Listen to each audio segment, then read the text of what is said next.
Good morning दोस्तों। हम राजस्थान का भूगोल पढ़ रहे थे। उस भूगोल की श्रृंखला में भौतिक प्रदेशों की सामान्य जानकारी हम पिछली क्लास में प्राप्त की थी। हमने देखा था कि भौतिक प्रदेश राजस्थान में 4 भौतिक प्रदेशों में बांटा हमने राजस्थान को: मरुस्थल, अरावली, मैदान और हाड़ौती। ठीक है, तो उसमें हमने मरुस्थल को विस्तार से पढ़ा। मरुस्थल में हमने पढ़ा कि जो मरुस्थल है उसको हमने फिर से 2 भागों में बांट दिया था। एक तो शुष्क मरुस्थल, एक अर्ध शुष्क मरुस्थल। ठीक है, एक शुष्क को फिर हमने 2 भागों में बांटा था। शुष्क में हमने कहा कि एक तो होगा बालू का स्तूप मुक्त और एक होगा बालू का स्तूप युक्त। ठीक है, और फिर जो अर्ध शुष्क था या फिर उसका दूसरा नाम हमने कहा बांगड़ प्रदेश, अर्ध शुष्क या बांगड़ प्रदेश। ठीक है, उसको हमने फिर से 4 भागों में बांटा था। एक तो लूनी बेसिन, एक नागौरी उच्च भूमि, एक शेखावटी अंत्य प्रवाह और एक घग्गर बेसिन। ये 4 थे: लूनी बेसिन, नागौरी उच्च भूमि, शेखावटी अंत्य प्रवाह और घग्गर बेसिन। ये तो हमने पढ़ा था पहला भौतिक प्रदेश जिसका नाम था मरुस्थल। आज पढ़ेंगे अरावली पर्वतमाला। आज अरावली पर्वतमाला पढ़ते हैं। दूसरा भौतिक प्रदेश है अरावली। अरावली का जो निर्माण काल है वो है प्री कैम्ब्रियन।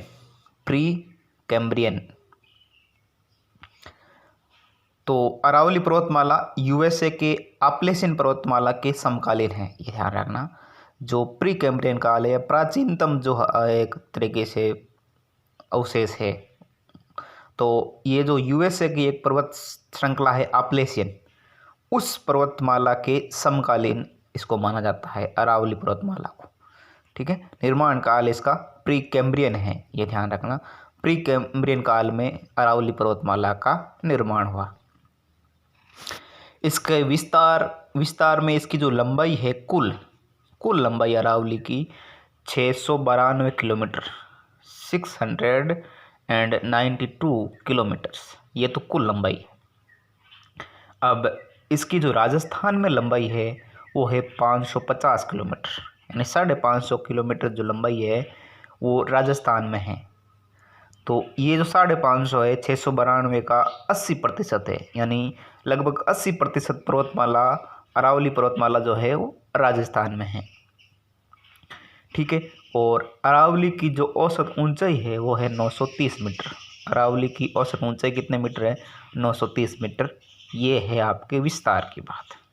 अब देखते हैं ये अरावली की क्या क्या विशेषता। इस अरावली की विशेषता क्या है? अरावली, पहली विशेषता ये प्राचीनतम है, यानी समय के अनुसार देखा जाए तो ये सबसे प्राचीनतम जो स्थल है तो वो है कौन सा है? अरावली पर्वत श्रृंखला।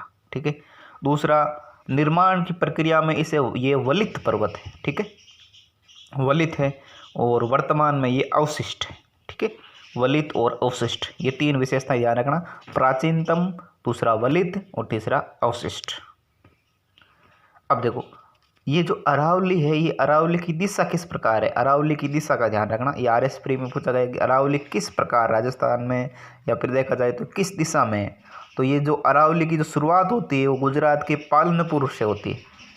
ठीक है, यहाँ पर एक जगह है पालनपुर में, खेड़ ब्रह्मा में गिरनार हिल्स है, गिरनार पहाड़ियाँ, वहाँ से ये शुरुआत होती है। और राजस्थान में ये आबू सिरोही से शुरुआत होती है। गुजरात से लेकर के इधर जो रायसीना हिल्स है दिल्ली में रायसीना पहाड़ी है जहाँ पर राष्ट्रपति भवन बना हुआ है, वहाँ तक इसका विस्तार है। ठीक है, और राजस्थान में जो शुरुआत होती है आबू सिरोही से और खेतरी झुंझुनू तक ये है। तो अरावली की अगर आप दिशा देखें तो ये दक्षिण पश्चिम से लेकर के उत्तर पूर्व दिशा में, दक्षिण पश्चिम से उत्तर पूर्व इस दिशा में ये आपकी अरावली एक राजस्थान के मध्य से गुजरती है, एकदम बीच राजस्थान को ये 2 भागों में बांट देती है लगभग। ये हो गया अरावली की दिशा। अब हम अरावली का अध्ययन की दृष्टि से ना, राजस्थान की जो अरावली है इसको हम 3 भागों में बांटते हैं। अरावली की अध्ययन की दृष्टि से हम अरावली को कितने भागों में बांटते हैं? अरावली को तीन भागों में बांटते हैं। राजस्थान में जो अरावली है उसके एक सबसे पहले जो उत्तरी अरावली, फिर मध्य अरावली और फिर दक्षिण अरावली, दिशा के हिसाब से हमने इसको बांट दिया। उत्तरी अरावली, मध्य अरावली और दक्षिणी अरावली।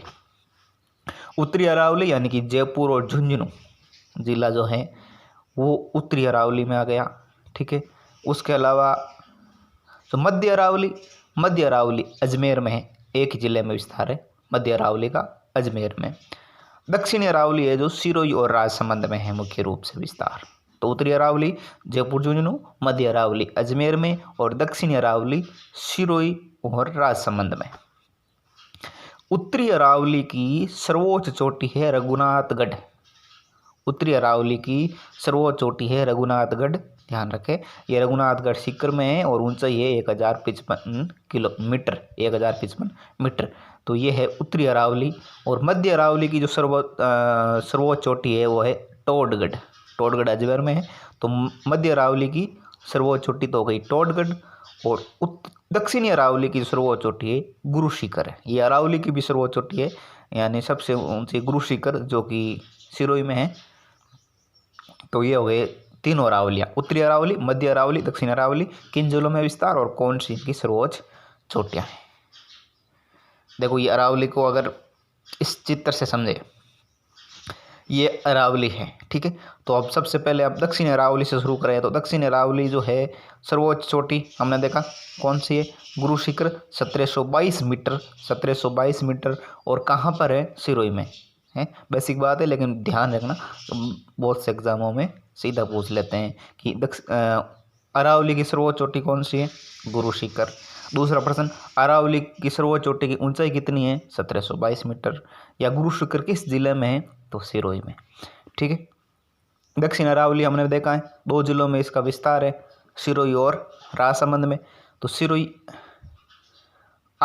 सिरोही दक्षिण अरावली को फिर हमने 2 भागों में बांट सकते हैं एक तरीके से। एक तो आबू पर्वत जो है जिसको अर्बुद कहा जाता था प्राचीन काल में, सिरोही में सर्वोच्च चोटी हो गई गुरु शिखर। और दूसरा जो इसका दक्षिण अरावली का भाग है वो मेवाड़ अरावली कह सकते हैं। मेवाड़ अरावली राजसमंद में तो है ही है, उसके अलावा थोड़ा बहुत विस्तार इसका उदयपुर में भी है। तो उदयपुर और राजसमंद में ये मेवाड़ अरावली में 2 जिले आते हैं। और इसकी अगर सर्वोच्च चोटी देखी जाए, मेवाड़ अरावली की सर्वोच्च चोटी तो वो है जरगा जो है वो सर्वोच्च चोटी है।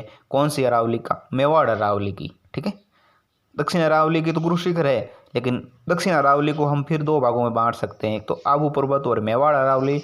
आबू पर्वत की तो गुरु शिखर हो गई, और दक्षिण जो अरावली का दूसरा भाग है गया मेवाड़ अरावली, जिसका विस्तार उदयपुर और राजसमंद में है। उसकी सर्वोच्च चोटी है जरगा, जो किस जिले में है, उदयपुर में है। और इसकी ऊंचाई ध्यान रखें 1431 मीटर, 1431 मीटर है आपकी जरगा की ऊंचाई।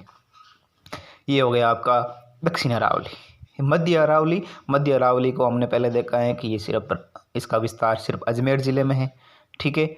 और इसकी जो सर्वोच्च चोटी है वो है टोडगढ़, जिसका दूसरा नाम गोरमजी है, ठीक है। तो टोडगढ़ या गोरमजी जिसकी ऊंचाई है 934 मीटर, 934 मीटर सर्वोच्च छोटी हो गई मध्य अरावली की टोडगढ़ या फिर गोरमजी 934 मीटर। इसके अलावा यहाँ पर एक चोटी और है तारागढ़, इसका भी ध्यान रखें। ये मध्य अरावली की चोटी है और इसकी ऊंचाई है 873 मीटर, 873 मीटर।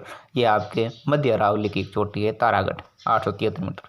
अब देखते हैं जो उत्तरी अरावली जो कि आपके जयपुर और झुंझुनू में विस्तार है, इसके अलावा सीकर में भी है थोड़ा बहुत। तो इसमें देखो ये जो इसकी जो सर्वोच्च चोटी है वो रघुनाथगढ़ कहाँ है, सीकर में, और ऊंचाई है 1055 मीटर, 1055 मीटर। उत्तरी अरावली, जयपुर, झुंझुनू और थोड़े सीकर, इन जिलों में इनका विस्तार है। तो ये अरावली का एक हमने ढांचा तैयार किया कि अरावली किस प्रकार इसका अध्ययन करेंगे। अरावली को 3 भागों में बांट दिया हमने, दक्षिण अरावली, मध्य अरावली और उत्तरी अरावली, ठीक है। ये कौन से जिलों में और कौन से इसकी सर्वोच्च चोटी है।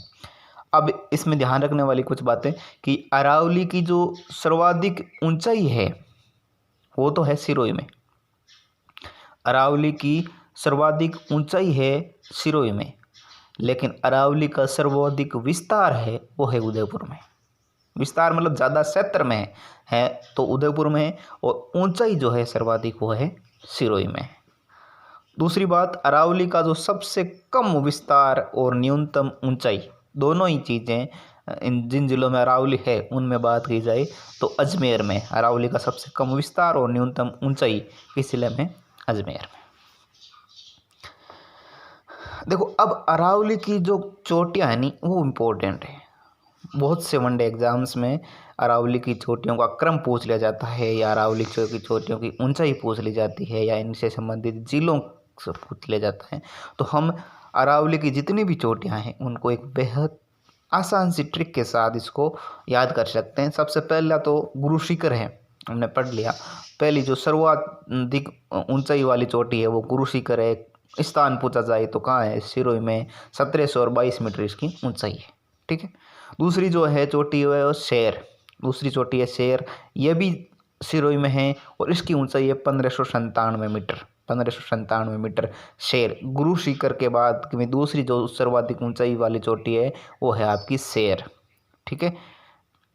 और तीसरी है देलवाड़ा, ये भी सिरोही में है।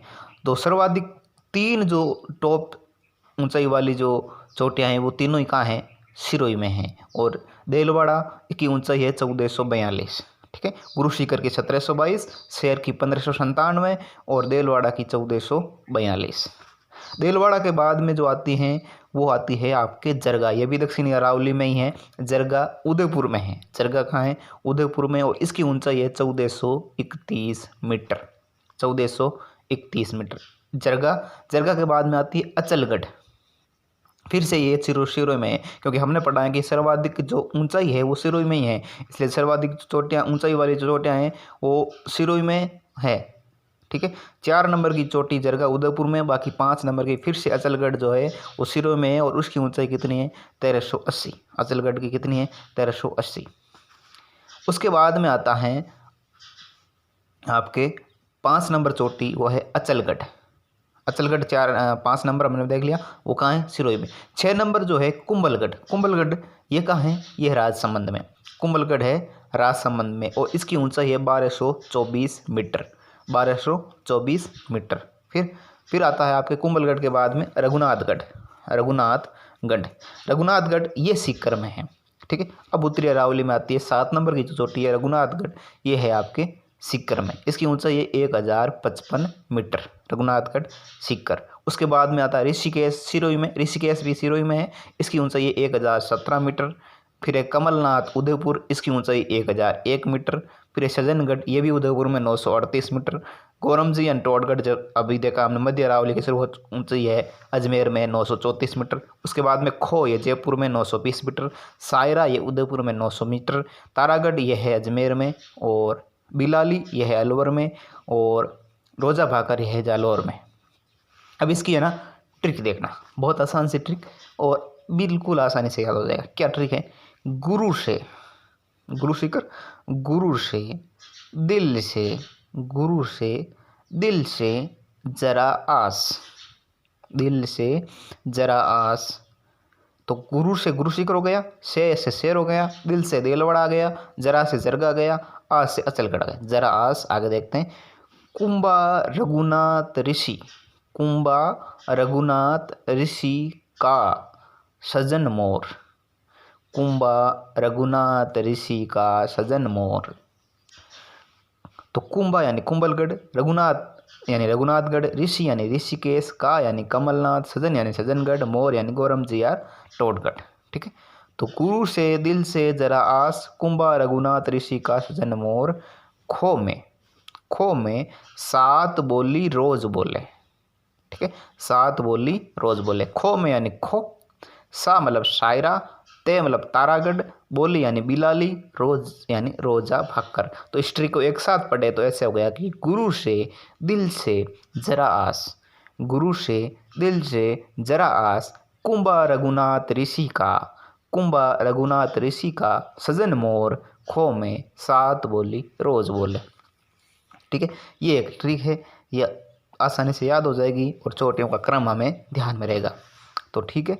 और वैसे भी 2-3 बार देखें तो इनकी ऊंचाइयाँ आसानी से याद हो जाती हैं और हमें ये पता आसानी से इसको कर लेंगे। तो वापस देख ले, क्रूशिकर 1722, शहर 1597, देलवाड़ा 1442, जरगा 1431, अचलगढ़ 1380, कुंभलगढ़ 1224, रघुनाथगढ़ 1055, ऋषिकेश 1017, कमलनाथ 1001। ठीक है, 1000 से अधिक ऊंचाई वाली चोटियों, ये है ना चोटियाँ है ना, इनकी आपको ऊंचाइयाँ लगभग याद रखनी है। इसके अलावा जो उत्तरी अरावली की सर्वोच्च चोटी है उसकी, दक्षिण अरावली की सर्वोच्च चोटी है उसकी, और इन दोनों की ऊंचाइयाँ और 1000 से ऊपर वाली सारी ऊंचाइयाँ हम, जो ये आपकी 1000 से ऊपर वाली 9 चोटियाँ हैं कुल, ठीक है, इनकी ऊंचाइयाँ याद रख लें तो ये क्रम याद हो जाएगा ऑटोमेटिकली। ठीक है, तो ये हो गई आपके अरावली की सर्वोच्च चोटियाँ अवरोही क्रम में। अब अरावली की चोटियों के बाद में अरावली की कुछ नाल है, कुछ दर्रे हैं, उनको देखते हैं। अरावली की नाल और दर्रे। नाल और दर्रे क्या होता है? पर्वतों के मध्य दो पर्वत, कोई पर्वत हो गए, पर्वतों के मध्य नीचा और तंग रास्ता, मतलब पर्वतों के बीच नीचा और तंग मतलब उबड़ खाबड़ जो रास्ता होता है जो दो ओर के स्थानों को आपस में जोड़ता है, इसे कहते हैं नाल। ठीक है, इसे क्या कहते हैं? नाल कहते हैं। तो कुछ अरावली की जो प्रमुख नाल है वो देखते हैं। देखो, ये राजस्थान का हमने नक्शा बनाया, इस नक्शे में देखो ये सबसे पहले देखते हैं पाली। पाली में दो नाल महत्वपूर्ण है, एक तो बरनाल और देसूरी नाल। बरनाल और देसूरी नाल, ये हो गई आपके पाली के नाल। पाली के कौन कौन से नाल है? बरनाल और देसूरी नाल, दो ही है। पाली के बाद में हम देखते हैं उदयपुर की। उदयपुर में जो नाल है वो है एक तो ढेबर नाल, केवड़ा नाल, फुलवारी की नाल और हाथी नाल। ढेबर नाल, केवड़ा नाल, फुलवारी की नाल और हाथी नाल, ये उदयपुर की नाल है। ये चार नाल है, ढेबर नाल, केवड़ा नाल, फुलवारी की नाल और हाथी नाल, ये उदयपुर की। अब देखते राजसमंद की। राजसमंद में कौन कौन सी नाल है? राजसमंद में एक तो हाथीगुड़ा, हाथीगुड़ा, हाथीगुड़ा राजसमंद में है, जबकि हाथी नाल उदयपुर में है। ठीक है, और कमली घाट, कामली घाट या खामली घाट जो है वो है, ये भी राजसमंद में है। गोरम घाट राजसमंद में। पगलिया या जीलवा नाल, पगलिया या जीलवा नाल, ये भी आपके राजसमंद में है। ठीक है, ध्यान रखें, राजसमंद तो मेवाड़ में आता है और पाली मारवाड़ में आती है। ठीक है, तो ये हो गया। और अगर ब्यावर की देखें या फिर ब्यावर जो अजमेर ज़िले में है, उसमें एक तो परवारिया नाल और एक सुरा नाल, ये ब्यावर के दो नाल है। ठीक है, तो देखो अरावली के सर्वाधिक नाल राजसमंद में स्थित है। तो देखो हमने देखी है, हाथीगुड़ा नाल है, कामली घाट है, कोरम घाट है, पगलिया नाल है। तो सर्वाधिक नाल किस जिले में है? राजसमंद में जिले है। इसके अलावा जो फुलवारी की नाल, उदयपुर में फुलवारी की नाल अभ्यारण्य से सोम, मानसी और वाक्कल नदियाँ बहती है। सोम, मानसी और वाक्कल नदियाँ बहती है। ये हो गया आपके अरावली की नाल या दर्रे। अब देखते हैं कि अरावली का क्या महत्व है, अरावली क्यों इम्पोर्टेंट है राजस्थान के लिए। तो देखो सबसे पहला महत्वपूर्ण है ये, इसका जो महत्व है वो ये है कि ये मरुस्थलीकरण को रोकती है, मरुस्थल का विस्तार होने से रोकती है। ठीक है, जैसे मरुस्थल का मार्च हम कहते हैं, उसको रोकती है।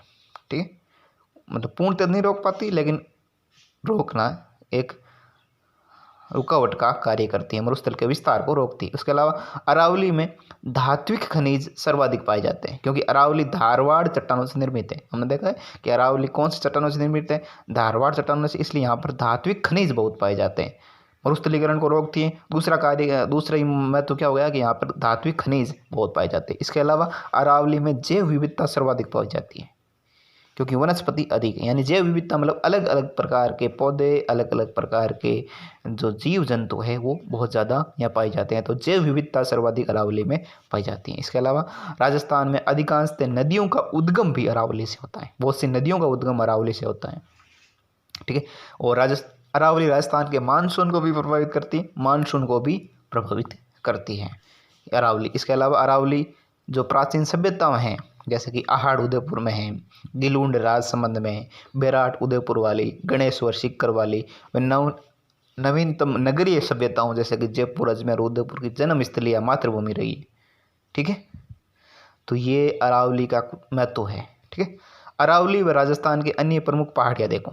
अरावली में कुछ पहाड़ियाँ देखते हैं, एक तो भाकर जो है वो सिरोही में है। जितने भी भाकर कोई नाम आ जाए पहाड़ी के नाम के साथ भाकर, जो भाकर है वो सिरोही में, पहाड़ी का नाम प्लस भाकर या भाकरी आ जाए तो सिरोही में, भाकर या भाकरी तो सिरोही में, मगरा या मगरी है उदयपुर में, डूंगर या डूंगरी है जयपुर में। ठीक है, ये अरावली की व राजस्थान के अन्य प्रमुख पहाड़ियाँ हैं। ठीक है, अब देखो कुछ पहाड़ियाँ हैं। त्रिकुट पहाड़ी, त्रिकुट पहाड़ी जिस पर सोनार दुर्ग बना हुआ है, त्रिकुट पहाड़ी पर सोनार दुर्ग बना हुआ है और ये सोनार दुर्ग है जैसलमेर में। लेकिन त्रिकुट पर्वत है जहाँ कैला देवी का मंदिर है वो करौली में है। त्रिकुट पर्वत तो करौली में है और त्रिकुट पहाड़ी जैसलमेर में है जिस पर सोनार दुर्ग बना हुआ है। इसके अलावा एक चिड़िया टुक पहाड़ी है ना, ये मेहरानगढ़ जोधपुर में है, ध्यान रखना। चिड़िया टुक पहाड़ी ये है मेहरानगढ़ पर्वत, मेहरानगढ़ जो दुर्ग बना हुआ है चिड़िया टुक पहाड़ी पे, ये जोधपुर में है। 56 पहाड़ियाँ हैं, 56 की जो पहाड़ियाँ हैं वो आपके बाड़मेर में है। ठीक है, तो 56 जो पहाड़ियाँ है जो गोलाकार है, ये नाकोड़ा पर्वत राजस्थान का।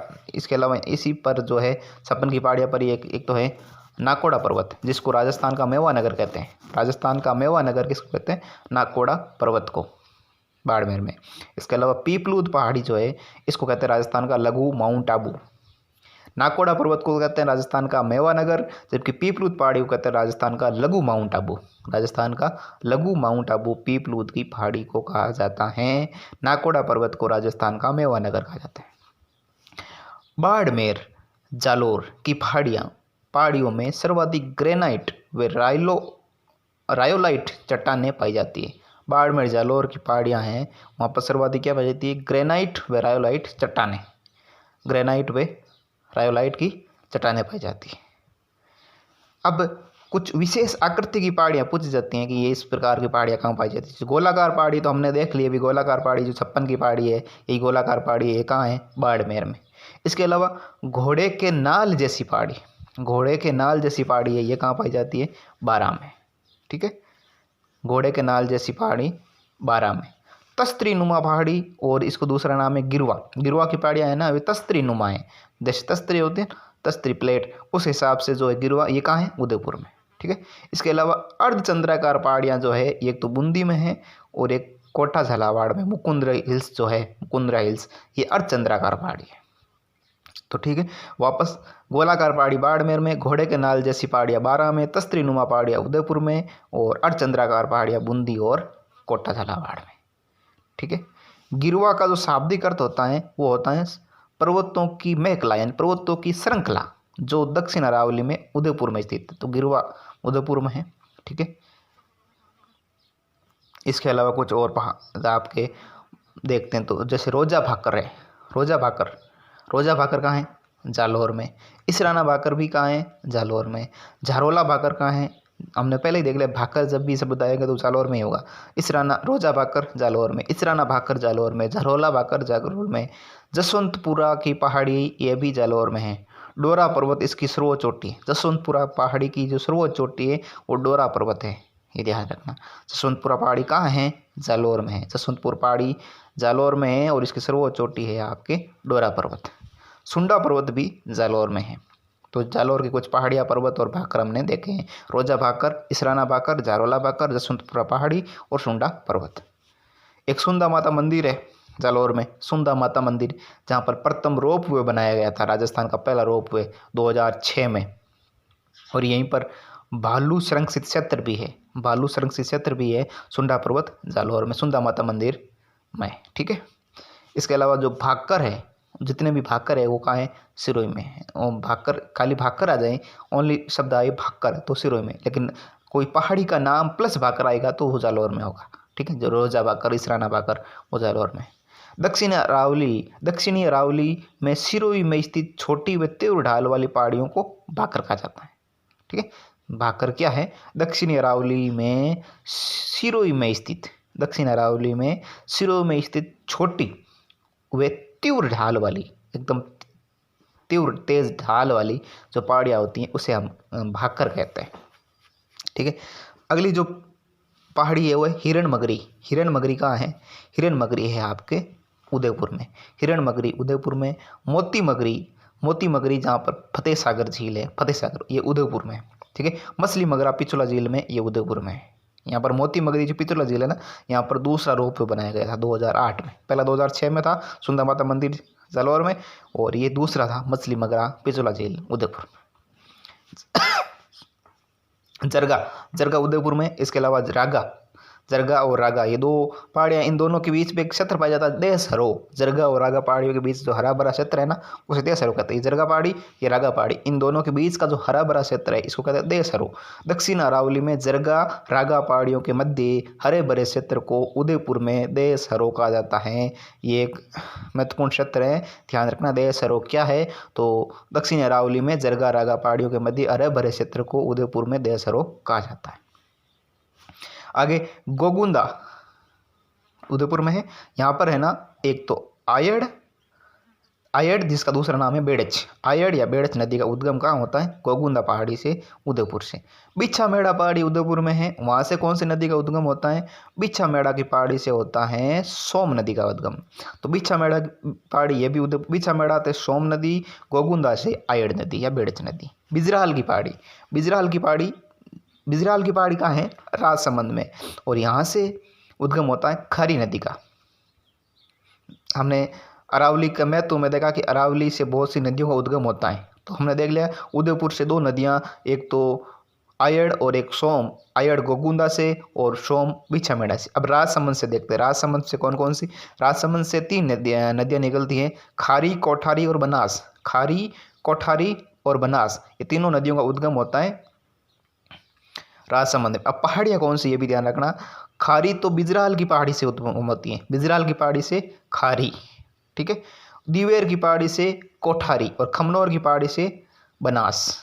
बिजराल, खारी, दिवेर, कोठारी और खमनौर, बनास, ठीक है। तो ये बनास में मिलती है, बनास की साइक है खारी और कोठारी, ठीक है। बनास नदी में मिल जाती है, पहले खारी मिलती है फिर कोठारी नहीं मिलती है, ठीक है। तो ये आपके हो गई आपके राजसमंद से उद्गम होने वाली नदियाँ।